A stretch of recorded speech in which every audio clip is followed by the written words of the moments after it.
Perfect. Hello, everybody. This is Reverend Sue Frederick. Let's have a mystical conversation, the kind where we lose ourselves in the wonders of divine mysteries, share dreams from the other side, intuitive nudgings, and soul mission yearnings. A mystical conversation is what happens when we lift above the ego mind and review life from that higher place of divine inspiration. Hello. Thank you so much for joining us. I have the most amazing guest today. And some of you know her. I've interviewed her before, and I'm just going to read her bio now. She has a brand new book out that I absolutely adore. It's called Soul Design, a Regressionist Guide to Past Lives, Origins, and Purpose by Dr. Linda Bachman. Now, if you don't know her work, you need to, and her website is ravenheartcenter.com. So let me read her bio here. Drawing from more than 45 years as a psychologist and 30 years as a soul regressionist, Dr. Linda Bachman presents an illuminating roadmap to understanding your soul, reincarnation, past lives, and life purpose. She's a licensed psychologist, as I already said, but she has also studied, co-taught, and co-established the Society for Spiritual Regression, now known as the Newton Institute, with the pioneering therapist and best-selling author, Dr. Michael Newton. He is the OG of soul regression therapy. She has concluded or conducted thousands of past life and between lives hypnotherapy regression sessions. Again, you can learn more about her at ravenheartcenter.com.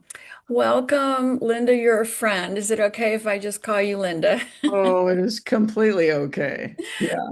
So, why don't you start by talking about why you decided to write this new book?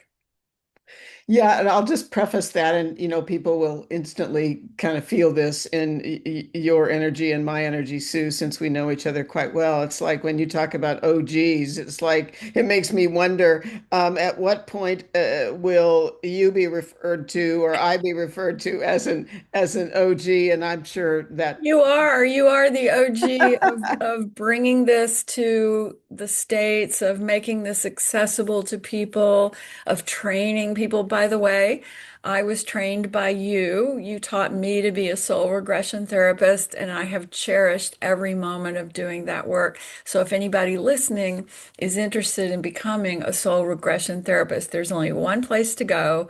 It's Dr. Linda Bachman. Yeah, thank you, Sue. That's awesome. Well, let me just dive in. So, writing books, it's sort of like, I think what happens probably for a lot of us, yourself, Sue, included, is that we get this, it could be a nudging or it could just be this loud bell ringing or this Yeah, sort of an alarm going off saying, write another book. And right. very much tied, Sue, to knowing you and your work. What kept kind of playing in my mind, I'm sure my guides were directly involved in getting this to happen for me, is that I was guiding more and more clients, um, many of whom were discovering they are souls from the angelic realm. Certainly not all my clients, but many. And it was like, Linda, you've got to put this in writing. So, some people will have regressions, some will never have regressions, but anybody can pick up a book or buy the Kindle version or whatever. Right. And so I could feel my guides saying, Linda, put down on paper, so anyone can understand what is an angelic realm soul and why do they come to Earth and all of that. So, anyway, that was the initial impetus. And then much more started unfolding, which I'll share here and try to make it not too long a commentary. Um, a couple of terms came to my mind, and I'm convinced they were dropped in from a Yeah, higher level. absolutely. And I mean, yeah, because it was so, and people are saying, well, Linda, how do you know when something's dropped in? And my answer to that is everybody trust the spontaneity of things that just are there, seemingly out of nowhere, except it's Right, not out of nowhere. It's from a right. a higher guidance system. So two things happened. Or I might say two terms came to me.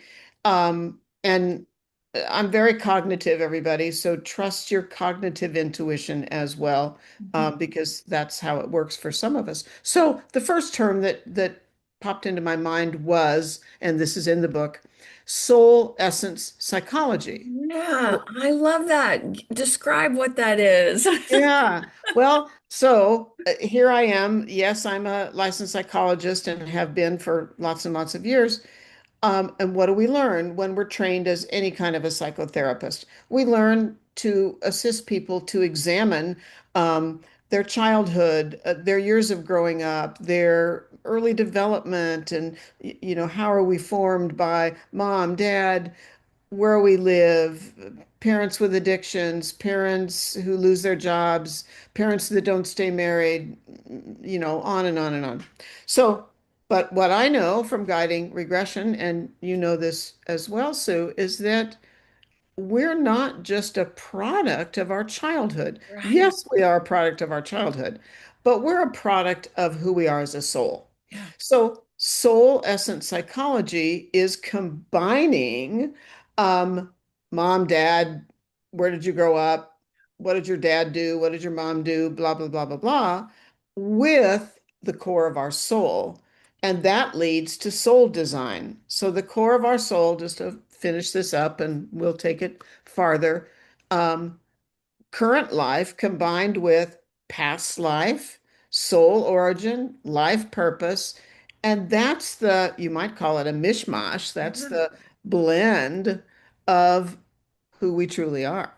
I love this so much, Dr. Linda. I really wish all of psychology would wake up to this, right?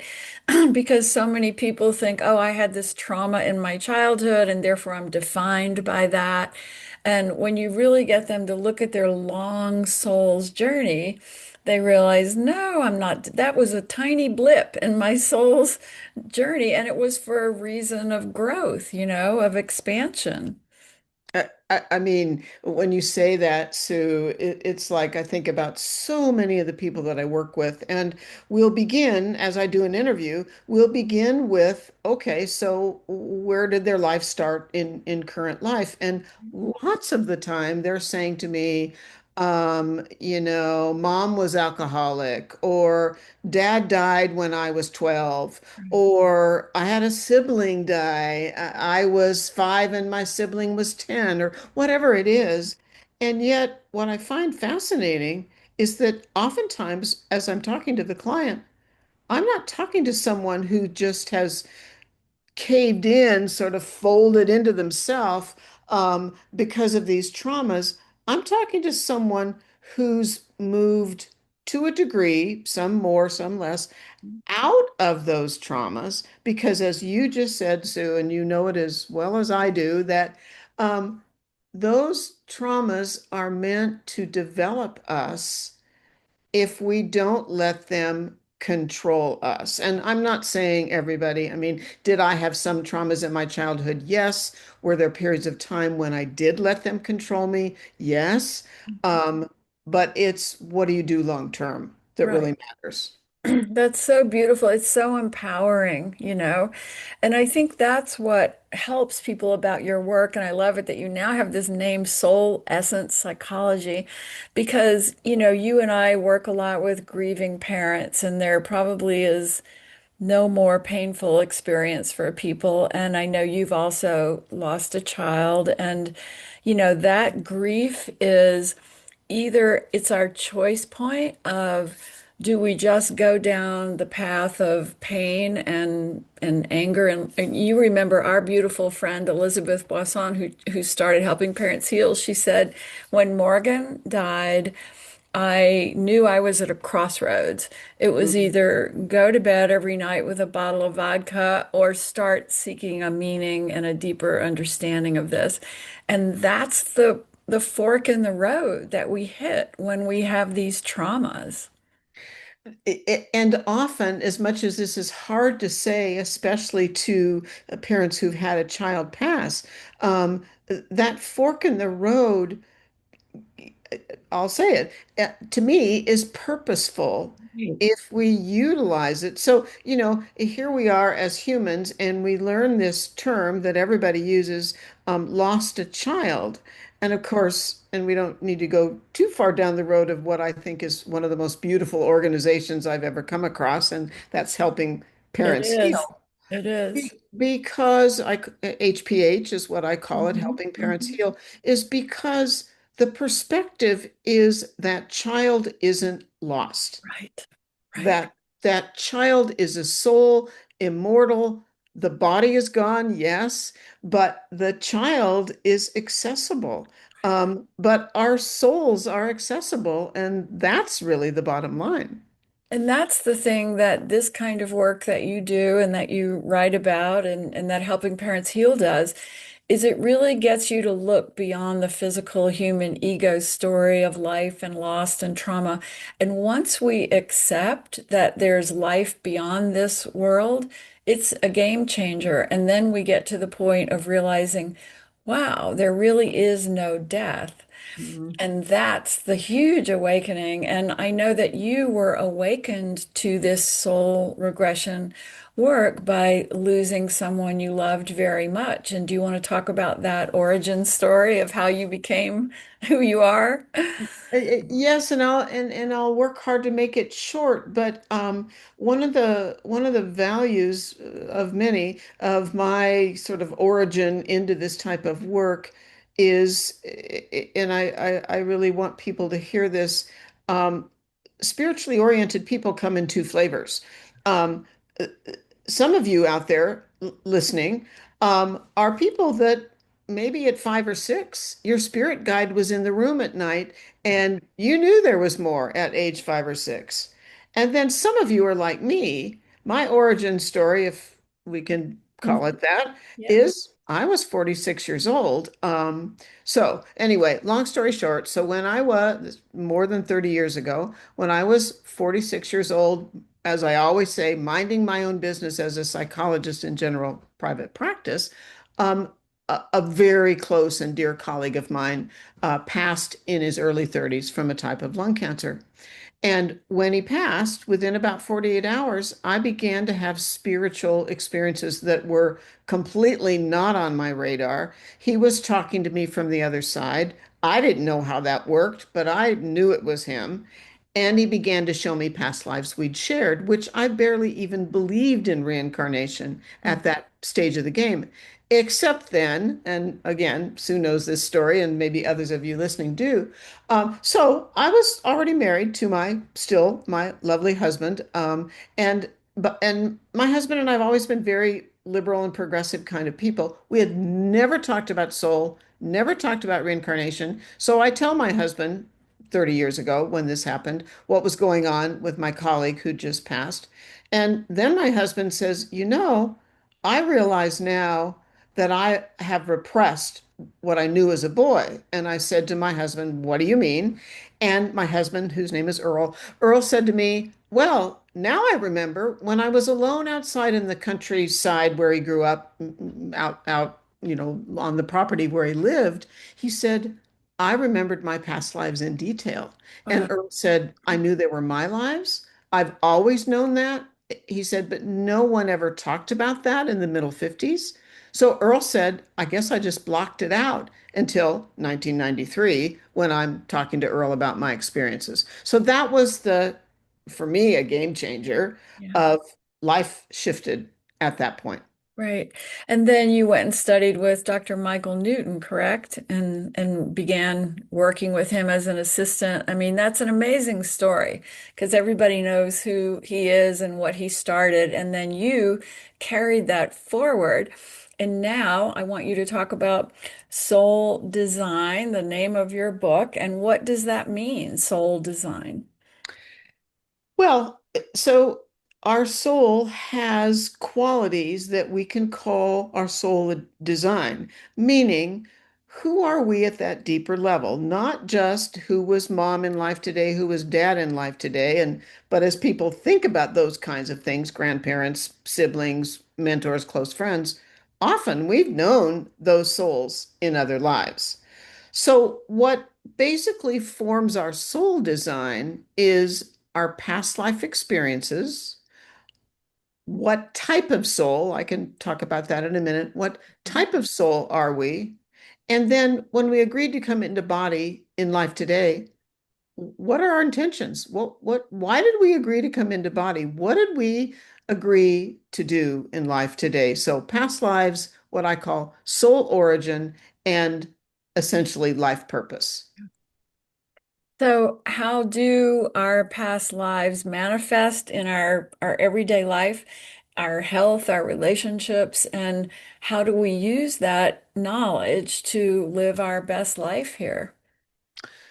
Well, if people just think about, so everybody, as you're listening, think about people in your life.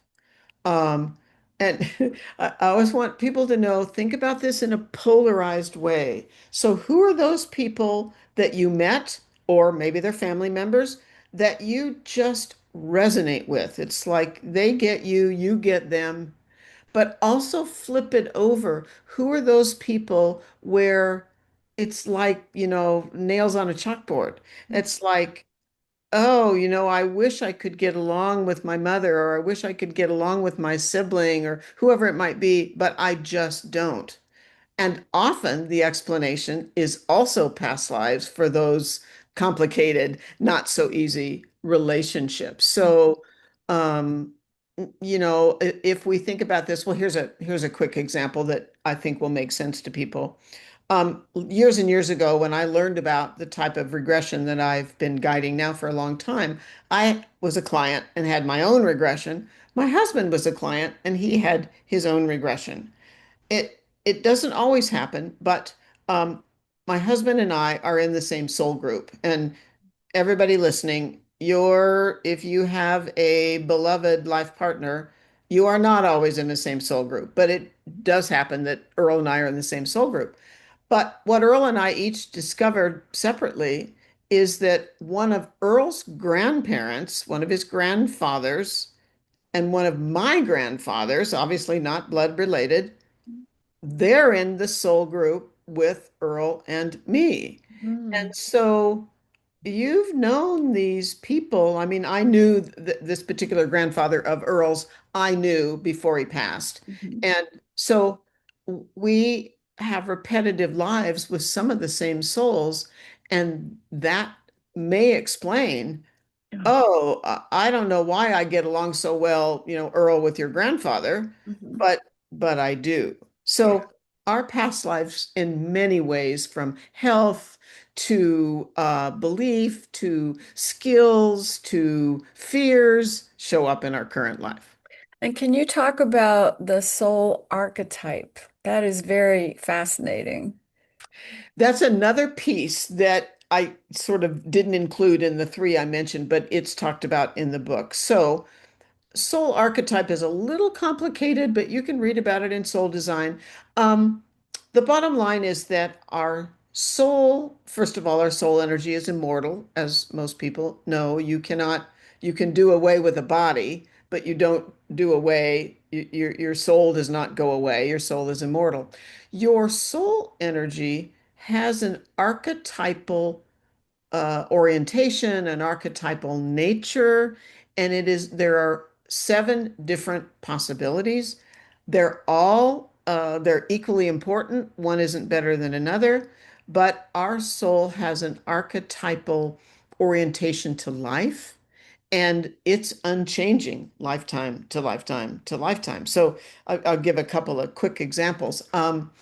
One is what we call archetype number one. It does relate to, people may know about a structure called the seven rays that is talked about in theosophy, that Yeah. is talked about by some well-known authors like Rudolf Steiner and people like that. So Ray one energy that, I mean, my beloved mother, it helped me to understand her, is a Ray one soul. Mhm. So Ray one energy is the hard driving, usually hard driving, um, we might say creator of change. Mm.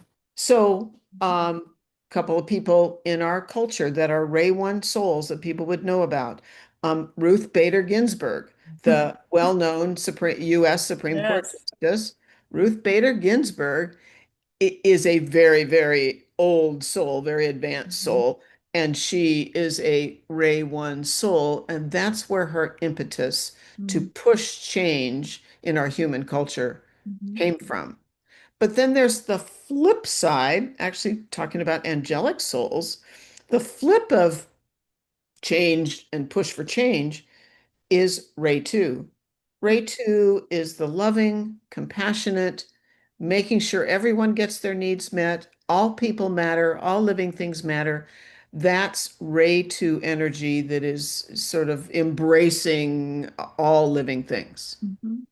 Yeah. So that's so fascinating. I mean, you know that I study numerology, and so I'm just curious, there's some links I've read in your book that some things do link up with the numerology and others don't. But I think that all these different tools that people have to figure out who they are and why they are the way they are all so helpful. Mm. And would you share what your archetype is, just as an example? Sure.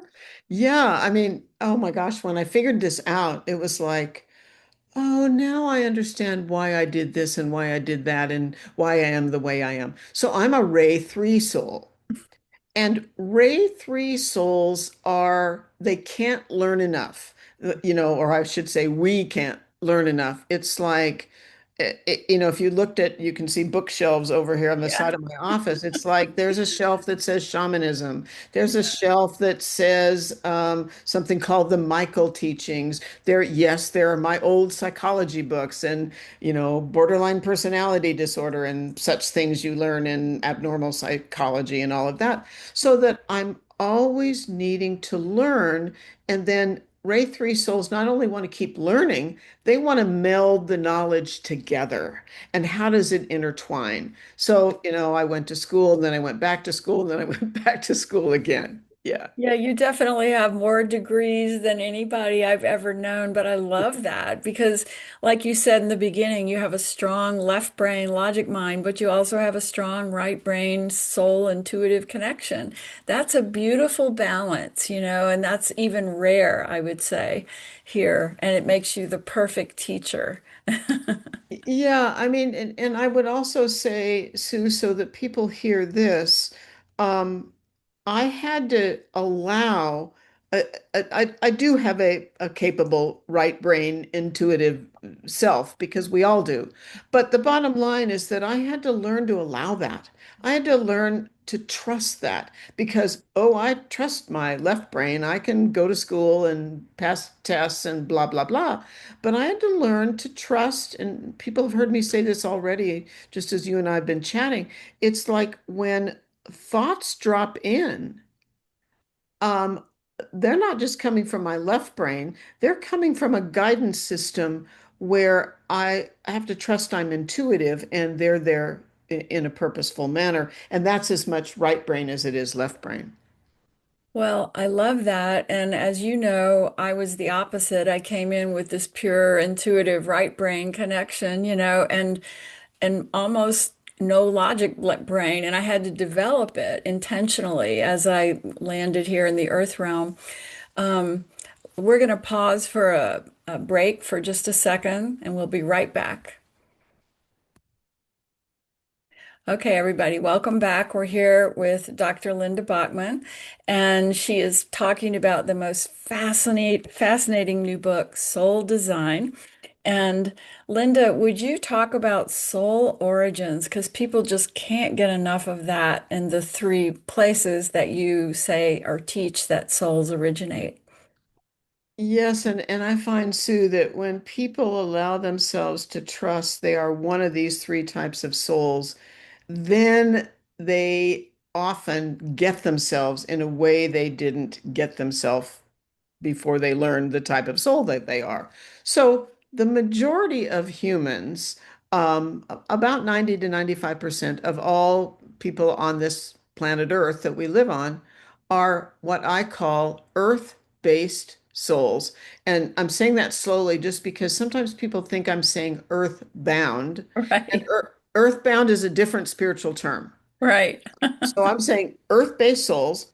Earth-based souls are souls that were designed to grow and evolve almost exclusively in the body on earth. And so learning happens. It would be almost like someone said, okay, you have to go to 12 years of school, but you must go to school um, only in Colorado or only in Germany, only one school in a certain location. So Earth-based souls come to Earth. I mean, in all parts of Earth, Germany, Colorado, South Africa, wherever. But we, because I'm an Earth-based soul, we learn in the body on Earth primarily. That's an Earth-based soul. But then there are two other types of souls that come to Earth, and these two types come to Earth because when they come, they are relatively advanced already, not tens on a scale of 10, but at least a seven or an eight on a scale of 10. Mhm. So one is what I call an interplanetary soul. Exchange that term. A lot of you know ET soul, that's what that means. Starseed, same thing. Interplanetary souls don't have most of their lives on Earth. Interplanetary souls have their development outside of Earth in advanced locations. And then people start thinking, okay, well, Linda means Sirius, the Pleiades, Orion's Belt, Arcturus. Yes, I mean those places, but there are so many sort of unnameable Right. locations where IPs, interplanetary souls, come from. And when a client learns they're interplanetary, then they begin to accept. Oh, no wonder I stared at the night sky my whole childhood. I couldn't get, my parents, I hear this a lot. My parents couldn't get me to move away from the window when I was 6 years old because the night sky was where I wanted to be because I'm from out there. Yeah. And they're very smart, they're very wise, they're very skilled. And they also are challenged to be in body on Earth because they may have digestive disorders. They might be diagnosed on the autistic spectrum, but they're very, very wise, advanced souls. Yeah. So there is information in the Soul Design book about interplanetary souls. Then, lastly, the third type of soul is a soul that comes from the angelic realm, is a soul that comes from that I call it cadre, that group of souls who work directly with Source, whose, you might say, marching orders, and I don't mean that in a harsh way, but whose orientation and commitment when they, if and when they come to Earth, Yeah. is to bring, and the words do not do it justice, but to bring love, compassion, non-judgment, acceptance of all living things because we don't have enough of that on this planet. And so that's an angelic realm soul. And Sue knows a lot about Well, angelic realm Well, souls. you're the person who was amazingly insightful in telling me that that's probably my soul origin, and it explained everything about my lifetime, absolutely everything. And as you know, I just wrote the three Angel Up books that came in through the angelic realm through me and for the world. So my question is, why would an IP soul choose to come here? Why would an angelic realm soul choose to come here? What is the purpose? Oh, yeah. I mean, that's just an awesome question, Sue. Um, and when you ask why, what's important to say is it is not it's not easy for any soul necessarily to go through all the learning that we go through. But IP, so I'll just use these terms so people know interplanetary IP, angelic realm AR. IP and AR souls have somewhat more of a difficult time coming to Earth. Why? because they're not used to being here. And many of the ways we live life on Earth, whether it's diet, whether it's the air we breathe, whether it's the way we do or don't treat each other, is hard for these more experienced IPs and ARs. What I know, actually, Sue, kind of, you're always receiving new downloads. I'm always receiving new downloads. So are many of the listeners. Um, there are, what I've been told of late is that Source has decided more IPs and more ARs need to be prepared because they have to be prepared to Right. come here. Need to be, you might say, schooled or prepped, so to speak, to come to Earth because we need the wisdom. Yeah. Yes, we need the wisdom of Earth-based souls as well, but we need the wisdom of IPs that know they're unique, Right. know some people think they're weird and don't get IPs and angelic souls. And, when you talk about, we need to angel up, and you get this more than I get this, but we need the energy that comes from the angelic realm. We need more of that on earth so we treat each other more appropriately. Yeah. And aren't these the times to really think about that and work on that, you know? And I think it's so helpful to people who feel like they don't fit here, to realize there's a reason other than just having a psychological label that something's wrong with them, you know.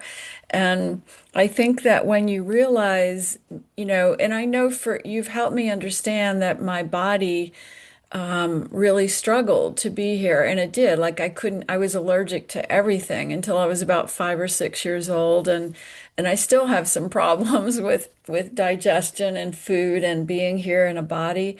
And and then there are people from the IP, origin that just come in with such different perspectives on life that sometimes they can't even stay in their lifetime long because it's just too harsh for them here.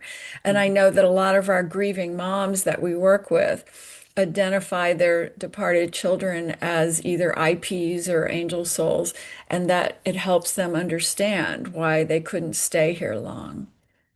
Right. And, just talking about that whole topic, it couldn't stay or only agreed to Right. stay. Agreed to stay. A certain, I mean, it can be both, at least based on my understanding, Mhm. but it's like they come in to serve the purpose they agreed to serve. Yeah. And then at times, as much as it's so difficult to have a 13-year-old, a 23-year-old, I mean, or even, Mhm. any mom, dad, or loved one, doesn't matter. It could be a 35-year-old or a 42-year-old, but Mhm. um, yeah, they come to help us. Yeah. And when they're finished with that current contract, Yeah.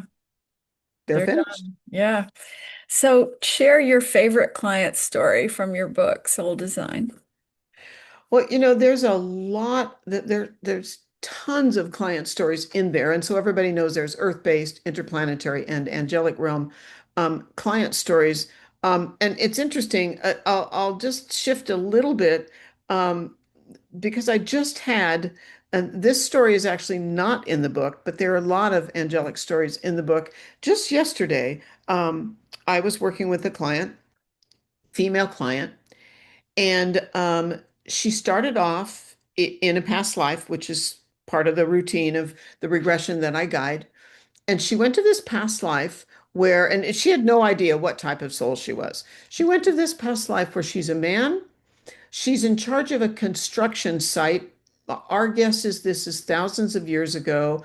I don't know for sure that it's Egypt. We all quickly think about the building of the pyramids and Right. all those stories, but it was an ancient site where there were these huge limestone blocks and they were building a temple of some sort. And she was a man and he was sort of like the head architect and very responsible managing this building site. The man is in his 30s or 40s. He goes home to where he lives and he's waiting for his beloved. There's a woman he's fallen in love with. He's waiting for her to arrive. but she doesn't arrive.